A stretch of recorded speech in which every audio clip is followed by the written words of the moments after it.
There's a certain magic to birthdays, a feeling that for one day, the world pauses just for you. As I stepped into my favorite restaurant, the familiar scent of garlic and fresh bread greeted me, and I spotted my family already gathered around a table near the window. My heart fluttered with excitement. My sister caught my eye first, grinning and waving me over, just like she had every year since we were kids. We always made a game of guessing what dessert Mom would order or who would sing the loudest when the cake arrived. Tonight, the air felt thick with possibility, and I let myself believe that this year would be perfect. Surrounded by laughter and the gentle clink of glasses, I felt cherished, hopeful, and ready to make another memory with the people I loved most. Dinner unfolded in a blur of shared stories and favorite dishes, the kind of easy comfort that only family can bring.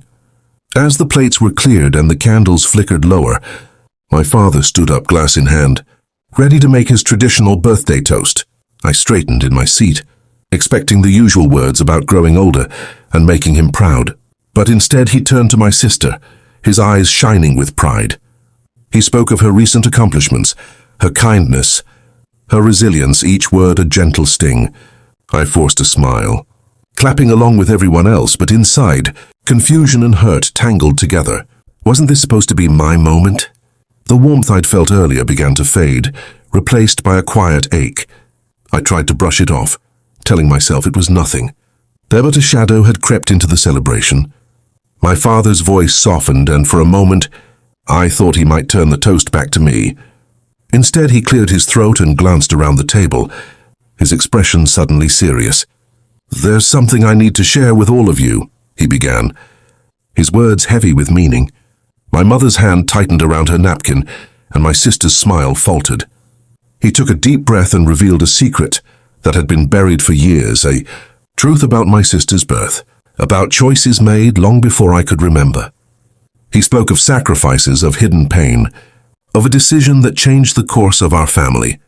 The words landed like stones, each one shattering the image I'd always held of us. My sister's eyes filled with tears, and I felt the ground shift beneath me.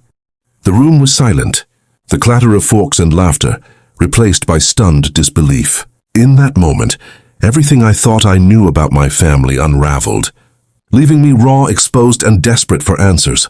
The silence after my father's confession was deafening, stretching across the table like a thick fog. I stared at my plate, unable to meet anyone's eyes, my mind racing to make sense of what I'd just heard. Betrayal pulsed through me, sharp and cold, as if I'd been pushed outside my own family. My mother dabbed at her eyes, my sister sat frozen, and my father looked suddenly older, weighed down by the truth he'd released. No one seemed to know what to say or do. I felt completely alone, as if I were watching my family from the other side of a glass wall. The laughter and warmth from earlier had vanished, replaced by confusion and pain. I wanted to run, to scream, to demand answers, but all I could do was sit there, stunned as the world I knew crumbled quietly around me when the last plate was cleared and the restaurant had emptied. I found myself standing in the parking lot, the night air sharp against my skin. I couldn't hold back any longer. I turned to my father and sister, my voice trembling with anger and disbelief. "Why didn't you ever tell me? How could you keep something so important from me all these years?" My father looked away, guilt etched deep into his face, while my sister's eyes shimmered with unshed tears. I pressed on, desperate for clarity, for any explanation that might make sense of the pain. "Did you think I wouldn't understand? Or that I didn't deserve to know the truth?" The questions tumbled out, raw and urgent. For a moment, no one answered. The silence between us heavy with everything that had been left unsaid for far too long. My sister took a shaky breath, her voice barely above a whisper as she finally spoke. "I wanted to tell you so many times," she admitted, her eyes searching mine for understanding. "But Dad asked me not to. He said it would protect you, that it was better this way." She looked down, twisting her hands together. "It wasn't easy for me either. I've carried this secret for years, always afraid you'd find out and hate me for it. I felt like an outsider too, even when I tried to fit in." Her words cracked something open inside me. For the first time, I saw the weight she'd been carrying, the loneliness that mirrored my own. The pain wasn't just mine, it belonged to both of us, tangled in the silence that had kept us apart for so long. My mother stepped forward, her voice trembling as she tried to bridge the chasm between us. "I know this is painful," she began, her eyes moving from me to my sister, "but we made choices we thought were right at the time. We wanted to protect you both, even if it meant keeping secrets." She reached for my hand, her touch gentle but uncertain. "I wish we'd found the courage to be honest sooner. I see now how much it's hurt you, and I'm so sorry." Her words were a mix of comfort and regret, offering a fragile thread of understanding. Yet part of me still ached, unsure if forgiveness could come so easily. In her face, I saw both the love that held us together and the mistakes that had pulled us apart, leaving us all searching for a way forward.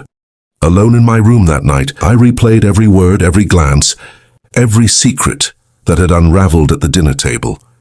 The family I thought I knew felt like a story I'd only half read, the ending suddenly rewritten. I wondered who I was now and where I truly belonged. Was family the people who raised you, or the ones who told you the truth? I realized I couldn't go back to the way things were, but maybe I could choose what came next. In the quiet, I promised myself to seek honesty, even if it meant starting over. Morning brought a fragile sense of clarity. I knew the wounds wouldn't heal overnight, but I also knew I didn't want to live in anger or regret. I reached out to my sister, ready to rebuild something honest between us, even if it would take time. With my parents, I set new boundaries, determined to protect my own heart while leaving space for forgiveness. The secret had changed us, but it didn't have to define us. As I stepped into the day, I carried a new understanding of love, one shaped by truth, resilience, and the courage to begin again.